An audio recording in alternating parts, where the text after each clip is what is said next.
Hello and welcome back to the High Performance Nursing Podcast. I'm so excited to have you here. Thank you so much for your time.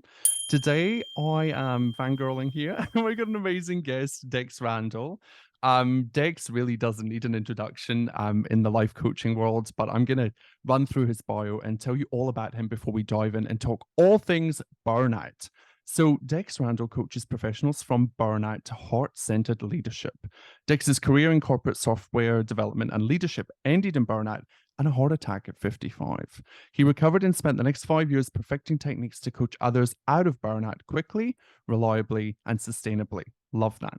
With his proven step-by-step process to beat burnout, people start feeling better in 3 to 4 weeks. Guaranteed. Amazing. So Dex is among many things, life coach at the Life Coach School, obviously coaches on his own within burnout coaching, within his own practice. You're a master certified coach. What else can we add to your belt? Coach instructor as well, as a Coach instructor, that's correct. Absolutely. So I just completed the coach certification program that Dex teaches in, and it's amazing. So Dex is like a celebrity to me. So let's talk all things burnout, because you do a lot of very important work in this space.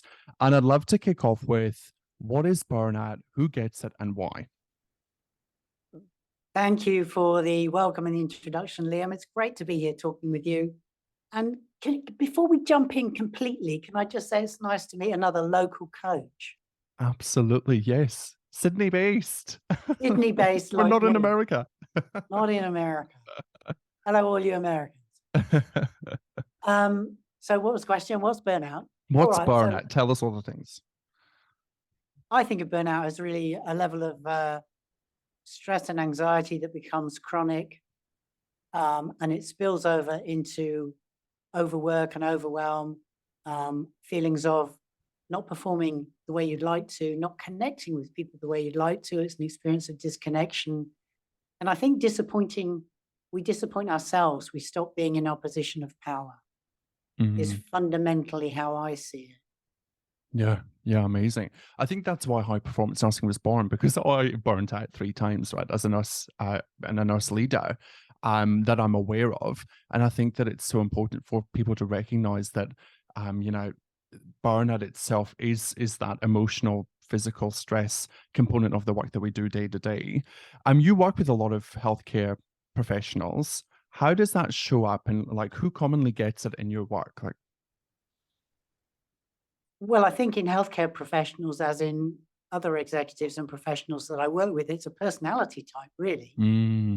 So we describe it as type A personality, which is very high achieving, high standards, hard driven, very focused people who just keep pushing and pushing to improve their career, and they climb the ladder typically very, very quickly. They're very hardworking and very highly incented to succeed. But that also means that they're very susceptible to stress and anxiety when things aren't working out. And also they're hyper autonomous. So they always want to fix their own problems. I don't know if that relates with you, resonates with you, but it's certainly how I was in my burnout. I worked in IT. So I'm a software developer and software team leader from way back. And I think the biggest characteristic of my burnout was hyper autonomy. I just was so used to being able to fix every problem. That's who I was. You could bring anything to me and I'd sort it out. But I think as well, it's worth looking at what are the signs that burnout might be impending. And one of those is overwork, because we're terribly bad at saying no to things. We just keep taking more and more on our plate. And when we're under more stress, we take on even more work, paradoxically, because then we start seeing other people who might be overworked or overloaded, and we start taking on their stuff too. We're terrible at delegating because we like fixing our own problems. So when we're under pressure, we just take more and more and more on. And then I think we become extremely anxious, often to the point of social withdrawal. We're not real happy about anything, and we kind of go back into our shell a little bit, and we're very, very irritable outside work. Often our human relationships aren't going that sweetly. People are just annoying, frustrating, irritating. We don't want to spend time with people, even our loved ones, even our partners and families. maxed out. We can't take on any more requests, if you like, on our time and energy, because we're not sleeping very well. By that time, we're waking up in the morning in dread of going to work, and we're just ruminating on the problems all day and what we think is going wrong. Mm, mm. Yeah, I Mm. think a lot of people listening are going to resonate with that deeply for sure. Because I think it is a common theme, right, within the healthcare industry, especially nursing medicine, where we are, we are striving to deliver the best possible care for our patients. And usually in that quest, we end up negating our own needs. And that seems to be hugely problematic and recurring. I definitely feel seen about that, the building your career and doing it very quickly. And I think that will also resonate with people for sure. So how you mentioned a couple of things there, but how do people recognize that they're in burnout? If they're a clinician listening, how would they recognize that?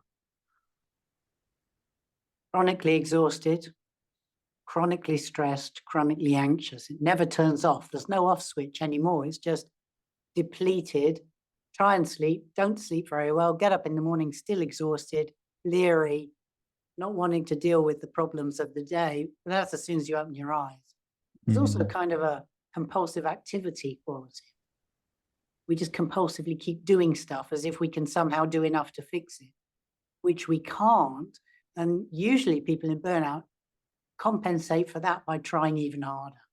So that's why we end up working more and more and more and more hours later in the night, earlier in the morning, skipping lunch, skipping family time, skipping everything.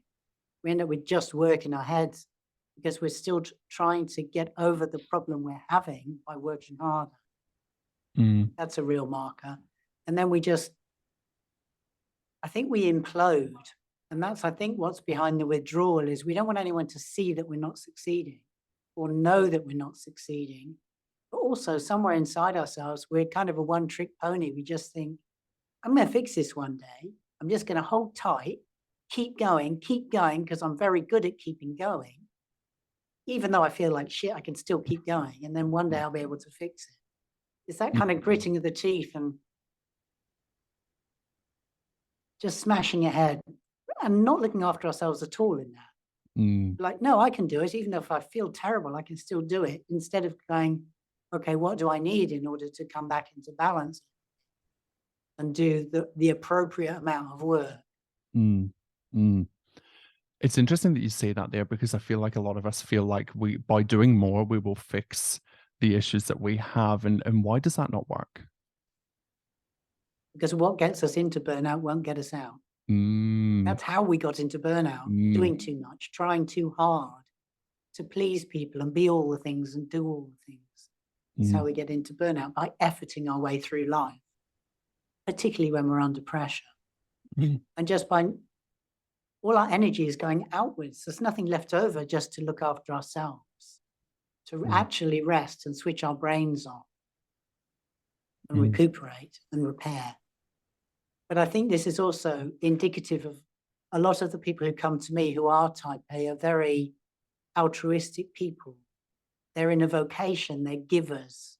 They want to support other people. And so the instinct is always to keep supporting others at our own cost. Sometimes this is described as what women in those kinds of positions do, but men also do it. Most of the men who come to me, their biggest worry is that they're letting people down. But what they really mean is they're letting themselves down. So that must mean that other people are feeling let down too. Yeah. It's so interesting, isn't it? I'm curious what your thoughts are on the external world being the issue, because I think a lot of nurses, I work with nurses, we always say, well, it's low staffing, it's shortages, it's the culture, it's high workloads. How much does that play a part in burnout? Or is it purely personality, or is it a mixture of the two? There are external and internal factors. So yeah, it's personality predisposes us to it. But I think, yes, the external factors in almost everybody's job, healthcare and non-healthcare, have tightened and tightened and tightened as kind of economic conditions, capitalism, whatever you want to call it, has tightened and tightened. The demands placed on us, and also the amount of red tape has gone through the roof, the amount of admin work that we have to do. So yes, there are external conditions, and yes, we can perceive that those may have become more challenging over the years because most people in their careers have watched them Mm. become more and more difficult and less, for example, patient-centered, less and less time with the patient.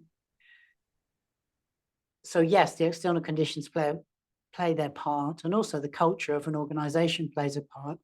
But I think people can, when people can learn skills to survive the conditions of work Mm. by choosing a different MO, choosing a different relationship with them.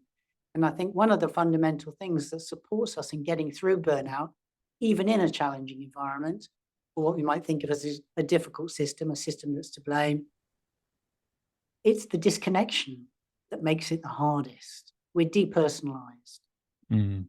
and we're not feeling that reward and that fulfillment, that appreciation, recognition for our efforts that would keep us more on equilibrium when we're giving at that level. So I think there's a two-pronged thing. We can learn to take conditions a little bit more lightly, and we can also learn to look after ourselves. That raises the self-protection and raises the resilience to whatever the system is, and stops trying to fix it by throwing more effort. Mm. Because energy is what we have none left of, and we can't keep throwing energy at the problem because we'll become very sick. So I think, although the conditions have become more difficult, there are still ways that I teach people to thrive under the same conditions Mm. by pulling back just enough, still doing their job, pulling back just enough to care for themselves and reward themselves and be there for themselves in a way that they previously haven't really got at the level that would have been supportive. That Mm. makes sense. Yeah, totally. Yeah. And I guess my question from that is it about prevention of burnout or is it about experiencing burnout? Because I kind of almost feel like in healthcare, burnout is inevitable. And the way that we're kind of trained, the way we're socialized, the way we're brought into the industry, and we have that altruistic personality. So is it a case of like we just have to experience it and then we develop the skills, or do we develop them ahead of time? Yeah, good question. It can work either way. In fact, the tools that I teach, you could use before burnout or in burnout. So the same tools prevent burnout as will help people out of burnout and stop it from recurring. So the work I do really is to help people to come back to a place where they can really, really enjoy their career again. And it seems inconceivable to a person in burnout. They Totally. just want to hide under the bed forever, and they never want to go back to this system which is punishing them. But I do work with a lot of people in healthcare. I work with nurses and doctors and so on. And it is possible to thrive, and it's possible to come back to that passion. So I teach people tools to handle the external conditions in a more constructive way. And that works as a preventative, which is beautiful. I'd love to prevent burnout in people. And it works as a cure for burnout, and it stops burnout coming back later. Mm. Mm. Yeah. I think that's so valuable in the industry. And I think that what I hear and see a lot amongst my colleagues is that reactive approach, right? Like we get to the point where we're burnt out, we're misaligned, we're not living the life that we want to be living. And then all of a sudden we have that kind of aha moment and we've got to do something about it. And that's when the work starts.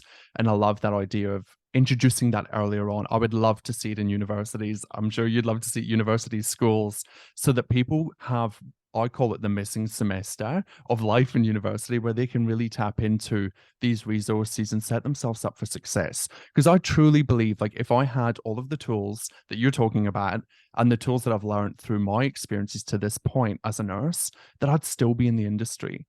And I kind of feel really compelled to help people see that they can stay, they can choose to love their job again, and have the tools to be able to do that, rather than feeling like they're at a loss and that their career is over. And that, because when you're in burnout, it's dark, right? It's a very, very dark place, and there is no way out. You can't see it for sure. Mm, absolutely. And I think in burnout, it does seem helpless, hopeless. It's a land of total frustration and despair with no energy to do anything about it. And in that way, I think the experience of burnout is actually a lot like depression, because depression, and I've experienced both, so I can compare them. They're not the same. But depression tells you can't fix it. It's never going to end. It's always going to be this way. Nothing better can happen than this. And I think burnout finally is the same.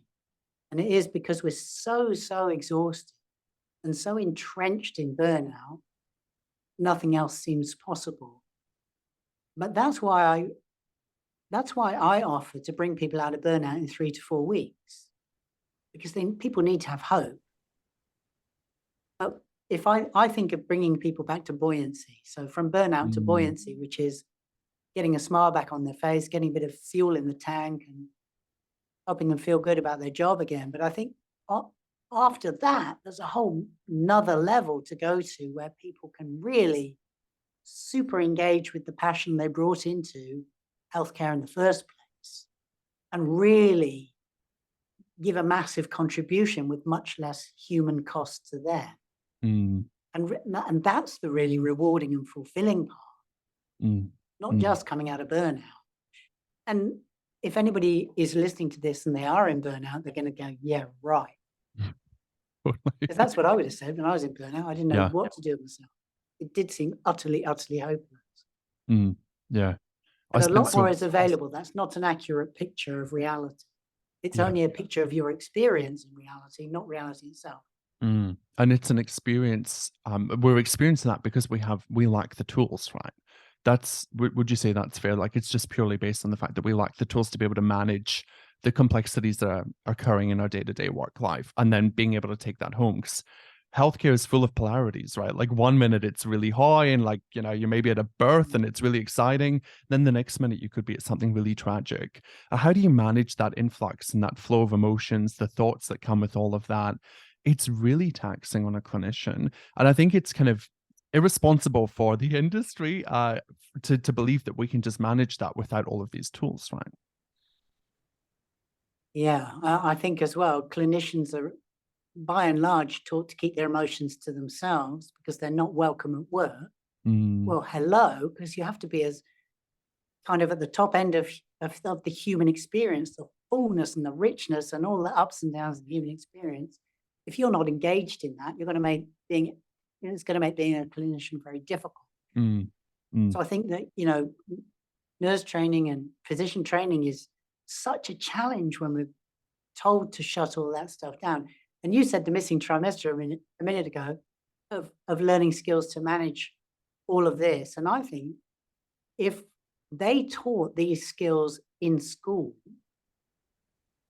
well, then we would all be equipped, wouldn't we? To have the full human experience without trying to obliterate and hide bits of it. The ability to manage our full range of emotions, our full range of thoughts, the ability to protect and nurture ourselves, the ability not to listen to someone else telling us we're wrong and think that that's the truth. There's a lot of self-protective skills and connecting skills that we could learn in schools that would equip all of us to do this. And I think we're painted in a lot of professions. I mean, law, accountancy, you name it, there's a whole bunch of other professions that are the same. They teach us to leave our emotions at home, which is quite clearly 100% impossible. So we just dissociate and disown them at a cost to our physical and mental health, which is, I think, what's really happening here. Burnout's a disease of disconnection, but it's disconnection from others, but it's disconnection from our humanity and our relationship with ourselves primarily, because that's the way we've been taught in Western culture. I find it regrettable. Yeah, it's so fascinating, isn't it? And I think that I look around clinical world and I see this and I just see the impact that it has on us, and that we are giving away all of our power, right? Like, the minute that we choose not to have that full human experience, the emotions, the thoughts, we give all our power away to the industry, and it strips us of being able to connect to our patients. And I think that that's why we all come into the job, is to be able to connect with our patients, our families, and to be able to deliver the best care. So that's so interesting. I'd love to ask about how you talked about getting from burnout to buoyancy. What does that look like? Because there's going to be a lot of people listening, right? That are like, yeah, for sure, 3 to 4 weeks. I don't think that's possible. So tell us how Yeah, that yeah. is possible. Like having been through it myself, I wish I found you at the time because I definitely could have done that in shorter period of time. But talk us through what that looks like. Mm. I wish I'd had this when I hit burnout as well, because I had no idea who to turn to. Nobody seemed to know. And I think, to be fair, even now, a lot of what people are offering to fix burnout doesn't actually work. Mm, It's all a bit words and stuff and tokenism, and a lot of it I see not working very well. But so what I do is I work with people for an extended period of time because I want to take them way beyond buoyancy. I want to take them to super achieving and having lots of fun again and being energized and all of that.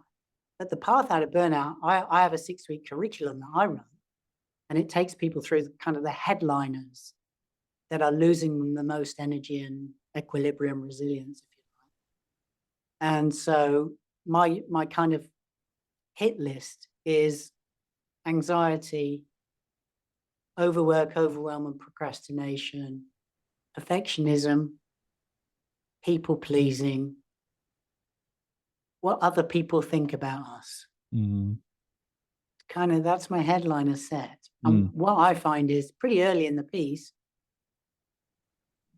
when I teach people that the way they're seeing the world is not the world in those areas, and that they can afford to retract some of their energy from those areas of worry.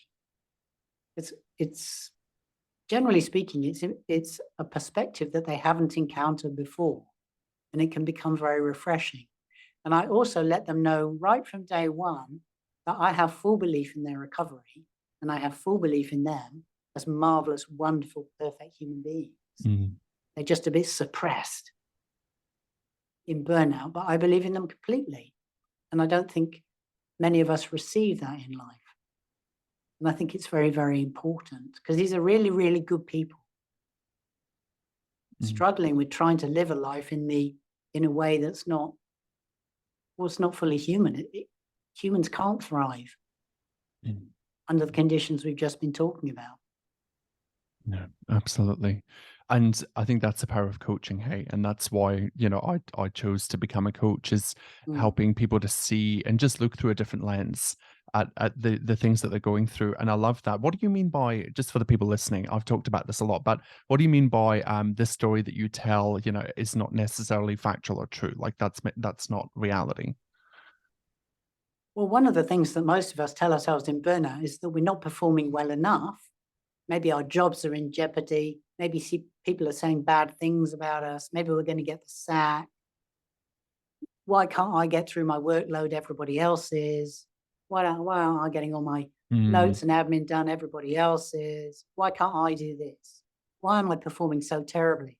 It's a condition of self-disappointment we reinforce all of the time by only focusing our mind on the things that we think we're not doing properly or well enough. But that's confirmation bias. It's really teaching our brain to only look for stuff we're doing wrong. We never notice the thousands of things we're doing each day that are terrific, mm, where we still are showing up, in this case for the patients, where we're still getting through our workload, when we're still keeping up with some of the admin side, where we're supporting our peers, where we're going beyond above and beyond the call. Really, we don't notice that. mm, We don't mm, notice that at all. And so I think a lot of it is just about questioning all of the things we're telling ourselves about the way we're supposedly falling down on the job, not getting stuff done, and mm, what's actually happening. It's separating a bit of reality from the mean way we're talking to ourselves mm. about it. Because Yeah. once you take away that meanness and start noticing the good, just those tiny little moments, like you're under load, somebody wants you, and you look at a patient and you smile at them. That instant has changed that patient's day, Mm, even if you do nothing else. And it comes from such a good place. We've forgotten we've got a good place to come from, mm, mm. but it's still there. Yeah, I love that. It is the small things, hey, and I love the concept of giving equal airtime to the good and the bad, or the quote unquote bad. I think that that's so important because you're right. We do focus on all the things that we've tripped up on, we haven't done enough of. And as clinicians, every day there are small micro moments, even brushing somebody's hair, getting them a cup of tea, getting them a biscuit, a sandwich. Those small things really do change people's day, and they have a long lasting impact. And it's so, so powerful. And we really need to get into our practice of seeing those moments as well for ourselves, and not just like we're giving to someone else, that we're actually doing that for us as well, right? And we're meeting our own needs in that process. In terms of burnout for men and women, is it the same experience for men and women in your experience? Tell us Would be more. the short answer. Because we have a lot. If there are any women listening who are experiencing burnout, the Nagoski sisters wrote a book called Burnout, and it's very much about the female experience of burnout, which I think is different, and it's probably very different in healthcare because they talk about human giver syndrome in the book, which is I'm going to look after every single other human ahead of myself, which is typically a more female-based role, and how females have perhaps learned to be around their families and around others and around their menfolk in a patriarchal society. It talks about patriarchy a lot. Now, I think men and women all suffer from the patriarchy, but I think there's certainly a specific part of that where women feel as if they're expected to do every single thing for every single person, every single time they're asked, ahead of whatever their own personal needs may be. And that certainly is easy to manifest, that demeanor, if you like, that attitude in nursing, where the demands will always meet what you're able to do and probably exceed them. So yes, I think that the experience is different. And I think women are taught to think about themselves in a different way. And I think that that's the basis of it. Whereas men who come to me, more likely than not, are feeling like they're not supporting their families well enough. They're not being the rock of the family. They're not being the solid income earner. They're not providing the education for their kids, or they're not being present in ways that they think a father should or a husband should, typically. And that weight of this masculine role model is weighing very, very heavily on them if they feel they can't meet it. So I think, yes, it is gender. Yeah. It's so interesting. Obviously, we have a lot of female listeners and women in nursing for sure, but we also have a small portion of men that listen. So that's fascinating. I'm curious because a lot of us me personally, like, I shamed my burnout. I was really like shameful of it. And I'm curious, like, how do we manage that stigma that we attach to burnout? Because like I said earlier, like, I feel like it is something that we inevitably will experience at some point without the tools. So then what? Like, what does that look like? And how do we manage that stigma? Love that question, because shame underpins all burnout, and it is something that most of us would avoid like the plague. But if you think about it, type A personality, perfectionism, people pleasing is all set up to avoid judgment. We're very, very scared of not performing at the topmost level to avoid people judging us or saying nasty things about us or not accepting us, rejecting us.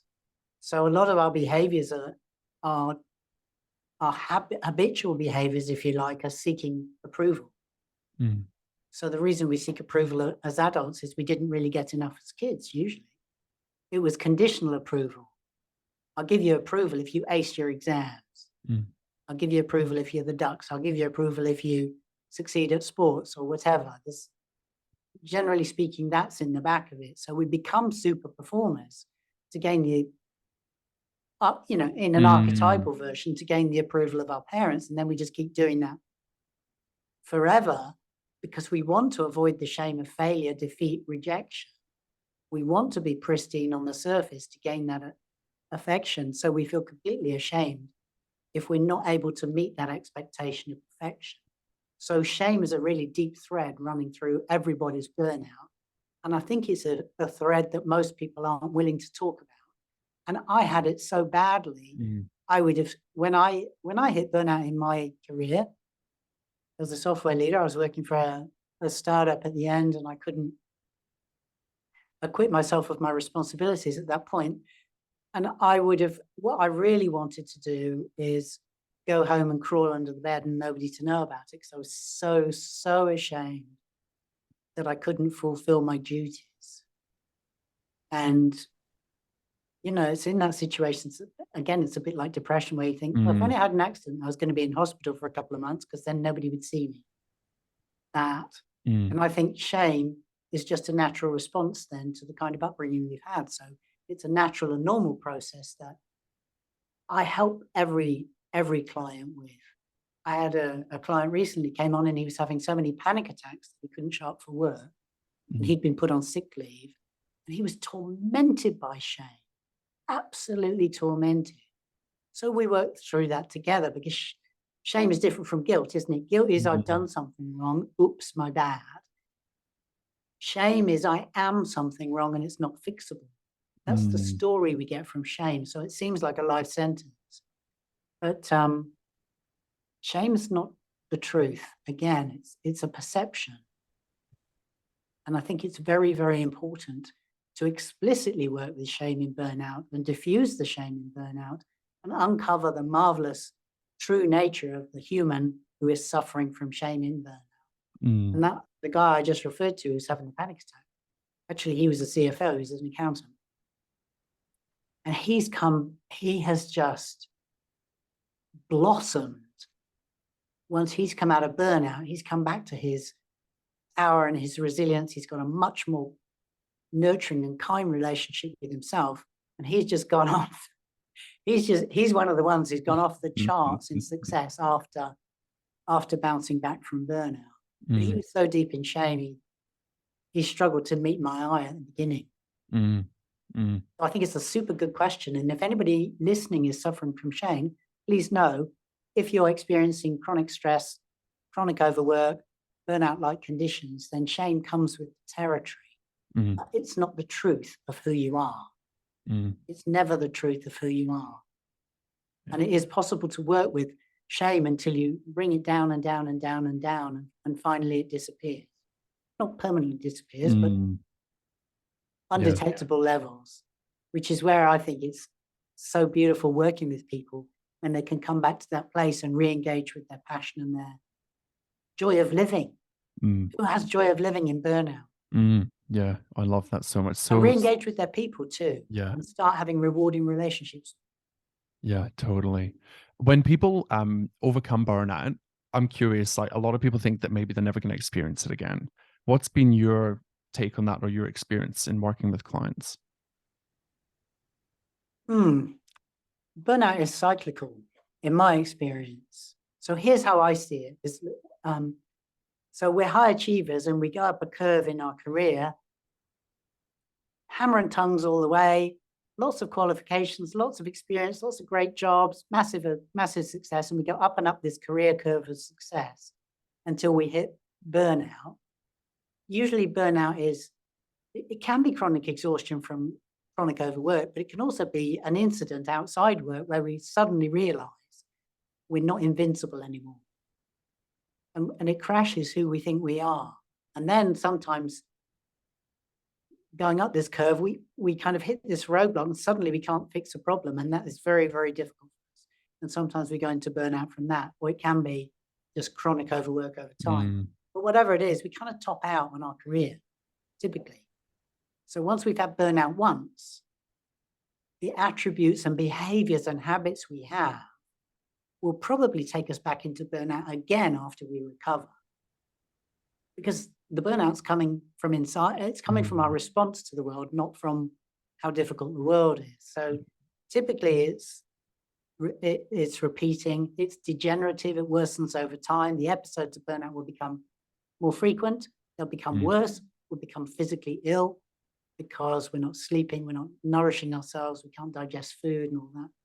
So typically the career goes up a big path, it hits burnout, it starts going down the other side. And then the more energy we throw at it, the worse it gets, not the better. We can't fix it by efforting. So the more we effort when we're exhausted, the worse it goes downhill. So my concern for people in burnout is they will create same experience again, even if they recover once, Mm. unless they learn the skills that they'll learn in coaching, which is how to protect themselves and look after themselves as a baseline. You've got to look after the asset. Mm. Can't go back to work without protecting the asset, and the asset's you. Mm. So I teach people the skills to come out of burnout and stay out of burnout forever. Like if I ask my people, are you going to go back into burnout again? No, don't need to. Different person now. Yeah, I love that. And once you see it, you can't unsee it. Hey, I love that idea of protecting the asset, and you are the asset. For me, that whole cycle you just talked about is my story for sure. And I think everybody listening will resonate with that immensely. For me, it was a manager just saying no to me. You know, for the first time in my career, they said, "No, you're not good enough for this job." Like, they didn't say that. That's what I made up in my mind. But they took, they said, "No, you're not getting the job." And that was the trigger for me, right? And I was like, "Oh my goodness." And I Yeah. went on this spiral, and everything you've talked about today, like, was my complete experience of burnout for sure. Yeah, because that took a hit on your invincibility, right? Yeah. Yeah. Up until that point, there was no stopping me. You know, I was on track. And it just took that little thing.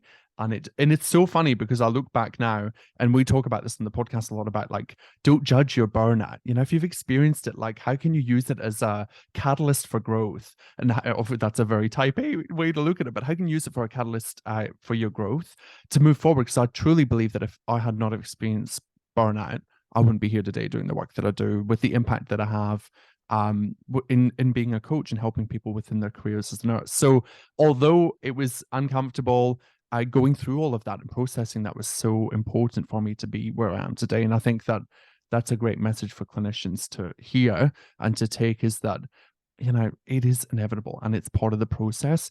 If we have the tools, we can manage it and then never have to go back there again in the future. Yeah, I do see it as an occupational hazard of many professions. If we're type A in a certain profession where overwork is expected, we're setting ourselves up for burnout. But I don't think we need to go back to it. And I think that resilience that we generate can be lifelong resilience, as well as enjoyment and passion and fulfillment and reward and all those things that have gone missing. Yeah. I think we get to have those and keep them, but I think really they come from not going back and over-efforting in the way that we did before. They come from a maturity of contribution. We see the value we're naturally capable of giving, and we give that value at a higher level, but with a less cost. Mm. So I think that's why we go on to achieve even more later. It's because we're fully capable of that, as long as we're not punching ourselves in the head at the same time. Totally. Yeah. Yeah, it's phenomenal. That's so interesting. I love that concept so much. Dex, thank you so much for your time. We could talk forever, but I'm conscious of your time. Thank you so much for coming onto the podcast. Where can people learn more about you? Well, they can just go to dexrandall.com. Awesome. That's perfect. And you're on social at Coach Dex Randall, and there's lots of things, but dexrandall.com is the place to be. Yeah, and that's where my podcast is. My podcast got a lot of really practical tips. So if people are listening here and they want practical tips to help with anxiety, overwork, overwhelm, and all of that, go and listen to the podcast episodes because they're kind of practical. Awesome. And it's Burnout to Leadership, isn't it, the podcast? Burnout to Leadership. Yeah. It's at burnouttoleadership.com, or it's Amazing. on my website. And it's everywhere. That's all podcasts. It's everywhere, are. yeah. For sure. Dex, thank you so much for your time. If you want burnout support, reach out to Dex. And we'll see you in the next episode. Stay safe and stay forever curious. Thank you so much for watching the High Performance Nursing Podcast. Make sure you subscribe and hit that bell for all future video notifications. If you want to dive deeper into this work, please come and join us in the High Performance Nursing membership. All the links are in the comments below. We would love to see you there and help you thrive within your nursing life, career, and mindset. Let's do this.